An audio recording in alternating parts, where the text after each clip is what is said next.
My name is Dr. Michelle Mras. I'm a global keynote TEDx speaker, and I have about 28 books, 17 of them are on the bestseller list. Look for them. I'm also in a couple of sci-fi movies. There's a lot of things I do. I also have a TV show out of the Philippines called Mental Shift. Now, I met this lovely lady because she screamed at me at a pre-Oscar party. And she said, "You must be here," and this is why. I'll tell you my story. I've got a good 30 minutes to tell you my story. And I apologize if I get loud. Okay. I believe the children are our future. Teach them well and let them lead the way. Show them all the beauty they possess inside. Give them a sense of pride to make it easier. Let the children's laughter remind us how it used to be. The reason I chose that song is because when I was 6 years old, I remember Diana Ross singing it, and I would cry my eyes out. I cried my eyes out because I am one of 6 children. I am 6 years younger than the first girl, my oldest. Let's go oldest. My oldest brother is 8 years older than me. 12 months later, my next brother, Troy, was born. And then 12 months later was my sister. I'm 6 years after all of them. And then there's 10 years after me, so we'll get to them later. My oldest brother is a musical savant. My next brother was a athlete among athletes. My sister was about 5'10", leggy and beautiful. Then came me. And I was always compared with my siblings. Why aren't you as musical as him? Why can't you do sports like him? Why aren't you beautiful like her? And I was, at the time, 7. And I'm thinking, but I don't know why. I don't know why. I don't know why. And my dad would say, "Will you just get up? Find your place in the world. Look at your siblings." And I'm 7. The 7-year-old in me decided to make the world a better place, I needed to go away. The first time I tried to kill myself, apparently I did not succeed. I was 7 and I tried to hang myself in the closet. And the only reason I'm alive, matter of fact, I just told my sister about it, and I'm 55 now, so she's 60-something. I just told her, "You know that day you found me in the closet?" And she says, "You were always playing in the closet." I do. "Do you remember the day I had the rope on my neck?" She says, "Oh, you didn't have a rope. You had a belt on your neck. I didn't know what the heck you were doing, but we went out and played Barbies anyways." That was the day she saved my life. She had no idea. So pay attention to the people around you at 7. Years go by, and I remember my father telling me, "Well, Michelle, you're hard-headed, you're short, you're fat, and you're ugly. If you are lucky enough to ever find a man to take care of you, you'll be lucky. So you either need to shut your mouth and learn to keep your tongue, because your smarts are not going to open the doors for you. The world opens for beautiful people, and young lady, you are not one." I was 11. And I remember thinking, my brothers are so good at everything, and my sister's so beautiful. Why, God? Why? Why did you make me like this? Just why? Good thing I'm not very good at what I was trying to do, because I took an entire bottle of pills.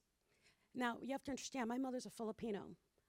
Our remedies in our house, don't laugh, Michael, this is my husband. Vicks Vapor Rub, it fixes everything. It does. Ginger fixes everything also. And then Bear aspirin, because if you have aspirin, they'll grind it up and put it in your sore tooth, and that's it. Thank God I'm Filipino, okay? Because I took the only bottle of pills I could find. Bear aspirin. I took all of those things and I sat and I waited and I waited and nothing happened. And my sister said, "What are you doing? What are you doing?" I do, "Nothing." And I'm thinking, am I going to drop dead now? Because I'm kind of hoping it happens. She says, "Let's go play Barbies." So I went and played Barbies and didn't drop dead. I'm like, what the heck? I'm looking at this bare aspirin. I'm like, thank goodness. Thank goodness. Because you see, I kept trying to kill myself and no one knew it. I'm a very happy little girl. If you see my pictures, you would never know my father was torturing me at home. You would never know that as a Filipino, I'm fat. Okay? I'm fat and I'm too dark. So I was getting attacked by people on the outside and getting attacked in my own home. And if you even talk to my family now, they do, when they call you fat, that's good. Fat is good. That means you're rich. Well, no one told me that when I was a kid. They just said, oh, you're so fat. And I would do, but I'm like a -2. What the heck? So I didn't understand, and I took on this information like it was fact. Years go by, and remember my father saying I was short, fat, and ugly? I believed him. And even though I was getting straight A's in school, even though I was getting accepted into Smith and MIT, my father would not let me go. Why? Because a man needs that chair. Don't you dare go to college and take a seat from a man who needs to feed his family. You're just going to be barefoot and pregnant anyways. So I got accepted to the academy. He wouldn't sign the papers. I got accepted to all these different amazing schools to be an engineer. He wouldn't let me go. I got depressed again. But this time something worse happened than me trying to commit suicide. In my mindset of not loving myself enough, I drew the attention of a boy who decided he would own me. That's a story you don't know. I was human trafficked my senior year of college. And so a year and a half I was taken, and that is when I realized I really want to die now. I really, really want to go. And I would go to people when I had 4 different jobs because my dad wouldn't let me have any scholarships. So I had 4 jobs, working 4 jobs, going to school as an engineer because if I'm an engineer, maybe someone will love me. And then this boy took me. And I remember I called the police and said, I'm being hurt. And they said, yeah, right. It's a he shed, she shed thing, whatever. Don't worry about it. We don't care. Just don't bother us with your BS. Then I went to work, one of my jobs, and I said, help me. Last night I think I was raped and I need help. And she said, what were you doing, partying all night? Damn teenagers told you not to be. So I shut up.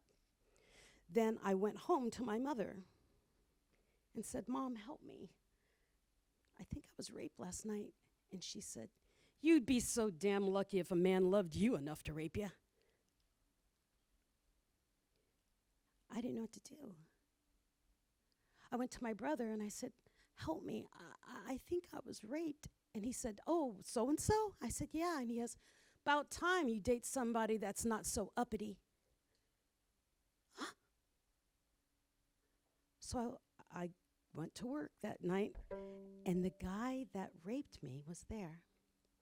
And I walked into the room, and everyone starts clapping. I'm at a restaurant, and they're all clapping. And I'm like, what are you clapping about?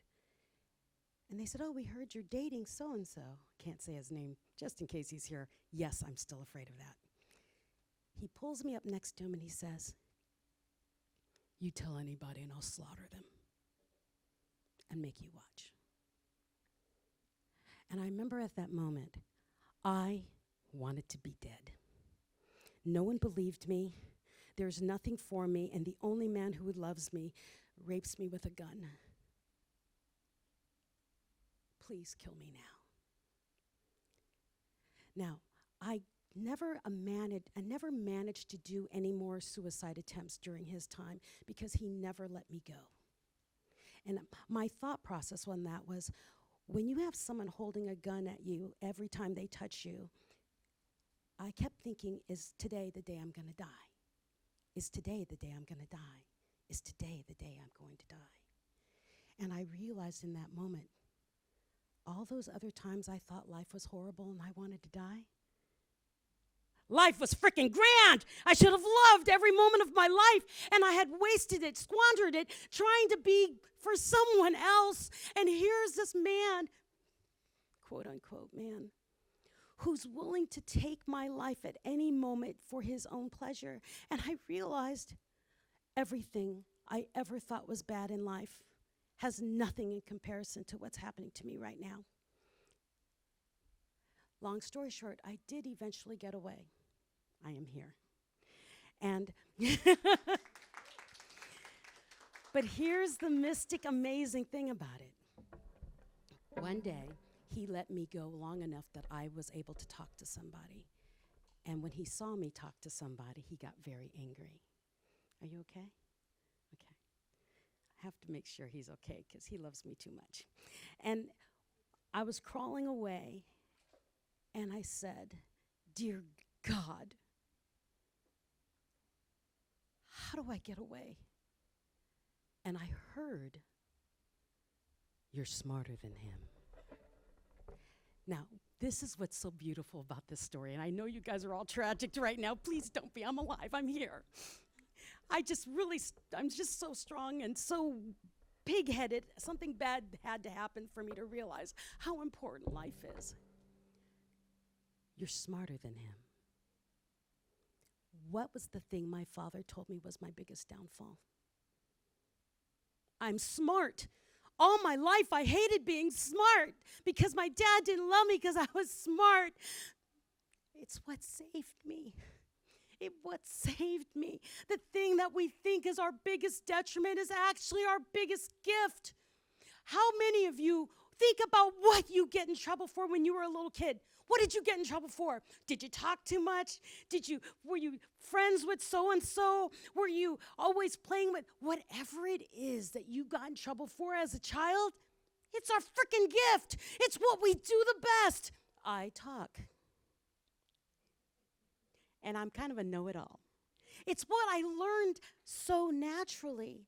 I beat myself all my life because of it. Now, let's get into the good times of years, right? So life sped up. This young man here, I met in high school, believe it or not. He knew me before I was broken. He met me I was 14. He had just turned 16. So let's speed through, okay? Yeah, I need to speed through. He's like, we get married 10 years from the day that we've met in high school. We've now been together for 40 years. I love that man. This man loved me through all my brokenness. Now let's speed through. We have 2 kids. We've traveled the world. He's military, so we're going around the world. And I've taken all the bad things in my head and compartmentalized it in the back of my head, and I just keep going. Keep going. Now here's why I'm mentioning that. When things happen in our lives that we avoid, I promise you, your brain has not forgotten it, and it is there. We are living the most beautiful life, traveling with our 2 kids. We retire in Colorado. I'm writing speeches for politicians. How am I doing on time? Because I'm like crying. Okay. Living the time of our lives. I'm writing speeches for politicians, and one day, I was driving along, minding my business, when out of the orange-colored sky, flash, bam, alakazam, a little girl ran a stop sign. That wall I built in my brain, it came crumbling down.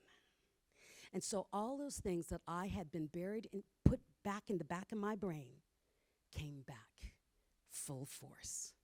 And this is why I look at him and smile. Because this man loved me through my chaos. So you have to think, a little girl who went through all that trauma and was never allowed to cry. I was never allowed to cry. And then to be taken as a human traffic and never allowed to cry. No matter what beating, no matter what happened, if I cried, it made it worse, so I couldn't say anything. And when I got hit by the car, all of that came out. And all the anger that I never allowed out came out. And this man loved me through it. He loved me through all my pain that I never allowed myself to have. So my son actually asked me, "Mom, you really need to go get help. You need to go talk to somebody."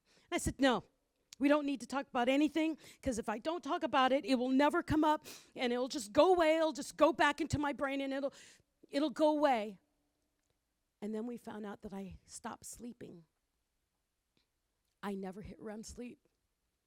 I never slept again after my brain injury. What happens to people who don't sleep? Yeah, not good, not good. And so they ended up finding me a therapist to talk to. Therapist, poor therapist. She thought she was helping somebody with a car injury. Yeah, she ended up talking about everything else. Do y'all want to sit down? You don't have to stand there. Come on in. Come all the way in. So, ended up going to something called neurofeedback, because my brain, it was the only way it would allow me to talk about anything, because I buried it so well. Now, with the walls coming down, I'm a big advocate to speaking and talking to therapists and finding out what's wrong with you, because it will hunt you down. Remember, my first trauma started when I was 5 and 6 years old. I am 55, and I am now processing, get this one, the rapes. I've never processed them. Now, if you come near me and you're talking to me later, you'll find out, you'll see on my ear, there's this rash that's coming up the side of my head. It's not medical. It's psychological. The little girl that I locked in my head after she was raped still thinks she's here. She thinks I'm a dream. Oh, I got to tell you that part. Can I tell you all that? This is kind of inside information, okay? I went to my therapist, and what we found out is the 19-year-old in me thinks the day that I got away from my rapist, we died. That's how we got away. So she thinks I'm a dream and that we're really dead. And she's weeping out of my ears because she wants someone to hear her. It's pretty deep, huh? It's pretty deep. So what my thing is when I was going through this brain injury and everything fell out, all my walls fell down, I found out I had breast cancer. And then with my breast cancer, people are like, oh my God, you have breast cancer, my God. And I'm thinking, well, at least now I know it's gonna kill me. All the other stuff didn't work. Remember, I kept trying to kill myself. That didn't work. I got human trafficked for over 1.5 years. He didn't manage to kill me either. And then when the cancer came, I thought, well, maybe this will be it. And so I became very brave in the way I lived. And I promise you, waiting for a death sentence to live is the dumbest way to live. And I'm so proud of all of you to come here and support this mission, because this happy lady is struggling. All those smiles you see on the street, all we need sometimes is someone to smile back. If I had one person during my senior year of college who just said, hey, Michelle, how you doing? I would have told them the truth. I would have said, help me, get me to a hospital, someone's bad. No one ever asked me. So I never said anything. One smile will save a life. Yes, I had breast cancer. They still call me with breast cancer, but I don't call it because I got new boobs. And what you don't know about me is through all of that trauma and everything that's happened, and when I got my brain injury was more than a brain injury. It was a traumatic brain injury. I lost 4 parts of my brain. So I'm missing my frontal lobe over my left ear, the back of my head, and my 2 hemispheres disconnected.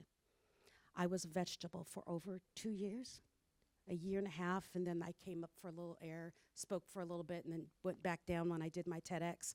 I'm looking at him because part of my brain injury is I have no sense of time. I have a 16-second memory, to be the truth, actually. And so as long as it's moved into my long term, I can remember it. But if it's short term, so if I look at you and I smile and I turn around, I look back at you and smile again, it's because I forgot I met you. But that's the whole thing, is during my brain injury time, that 2.5 years total, that he carried me downstairs and fed me and put alarms on my phone and made sure I drank water, made sure I went to the restroom, made sure all these things. He became my brain. Then he programmed it onto my phone. I gained 200 and something pounds. If you look for me on my website, michellemras.com, there's a TED Talk there I'm 389 pounds. 389 pounds. Now, this is where I'm trying to get to. It's taken me forever to get to it. People see a physical change in me. Yeah, there's a physical change. But there would be no physical change if there wasn't a mental change. Now, people see the physical change, and what I tell them is stop looking at the physical. That's the easy part. The part that grew, the part that I'm most proud of, is the brain I kept trying to get rid of because my father didn't love me because of it. You see, knowledge is power. What is that song? Conjunction Junction? No. It's one of those Conjunction Junction, what's your function songs, right? But noun is a perfect place. Nope, that's not either. Well, anyways, knowledge is power. Mental clarity is power. To understand yourself truly to your core is power. I became a global speaker not because, well, that lady lost 245 pounds. That's not why I'm here. That's not why I started speaking. That's not why I have 28 books. I don't even talk about the weight loss. It's about the mental clarity of who you are. I talk about being the best version of you unapologetically. Why? Because I apologized for my entire life until I was on my deathbed and someone said, Michelle, you died. What? That's what they told me. When I woke up from my first breast cancer surgery, when they cut my breast off, they told me I died on the table. And I said, what? Why? What are you talking about? He goes, you're over 300 pounds. It took horse tranquilizers to knock you out. We couldn't wake you back up. You better drop 80 pounds before we have to take you under the knife again. I'm like, well, that's incentive, isn't it? Mental clarity.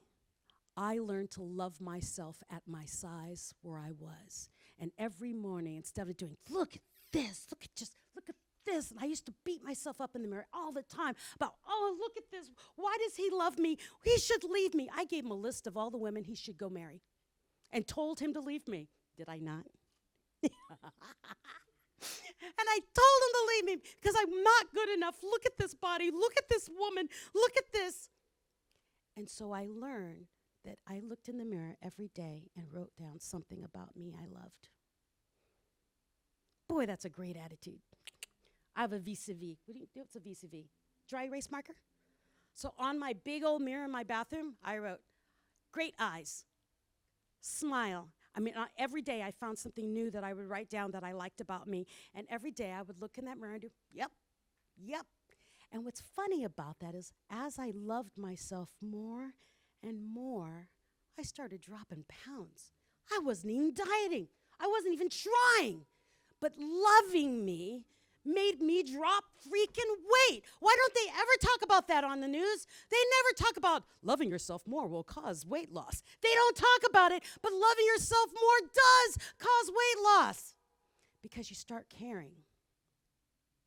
You see, it wasn't just a magic pill of I just love myself. It was I love myself enough that I'm going to go walk. I love myself enough that, that French fry, as much as I really want it, my body doesn't like it, and I drop it. And so the weirdest thing about mental clarity is that your body is a perfectly working machine that knows how to fix itself if you let it. If you give it the food it needs. If you take care of your teeth. Look at these teeth. I'm telling you, you'll hear her from her later. And that whole you saved my life. That entire science is amazing. So neuroplasticity, I think is what they called it. Now, I am missing 3 parts of my brain. But your brain is so phenomenal, it's rewired itself. Why? You feed it right, you give it enough water, you take care of yourself, and your body will heal itself. How many of you have ever broken a bone? Okay. Did you go to the doctor and they gave you a magic pill that made your bones come back together again? They put a cast on it so you stop touching it. And then your body fixes itself. What I've learned is that I didn't appreciate life until it was gone. And my thing is, when I died on that table the first time, I don't remember it. When I died on the table the second time, I remember it. I remember what I saw. I remember who I met. I remember. Yes, I have a near-death experience. And as much and as beautiful as it is on the other side, I wasn't allowed to stay. Because I'm like, yes, this is awesome. I'm going to stay. I'm going to go. And I felt, nope. And I fell back into my body and I woke up and went, crap. So although the other side seems very beautiful, I know that each of us has a mission on this life. We all have something we're supposed to do. And for those of us where we've lost people due to suicide, as painful as that may be, that they've given up on their mission, it amplifies our mission. No life is lost just to lose it. No lesson is learned just to learn it. It is meant to be shared so we can all grow from the experiences. I'm living proof that not everybody's good at killing themselves. But thank God, because what I do now, I would have never imagined, that young girl would have never imagined this to be able to be. How am I doing on time, dear? 2 minutes? Thank you. He's my brain. But the thing is I never understood how important we are in life until it was going away. It took me to 55 to learn who I am. So no matter what you're going through, if you know anyone who's going through anything, realize you ain't seen nothing yet. And I have a quote that I wrote during my brain injury, and I found it. Let's see if I can remember it. Change is an emotional journey. It's not rainbows and butterflies in a field of daisies. Change hurts. But it makes you who you are. And the beauties and the possibilities. I wrote that and actually remembered it. So anyways, I started with that Diana Ross song. What was it? I Believe the Children Are the Future. That song is so absolutely gorgeous because the greatest love of all is easy to achieve. Learning to love yourself. It is the greatest love of all.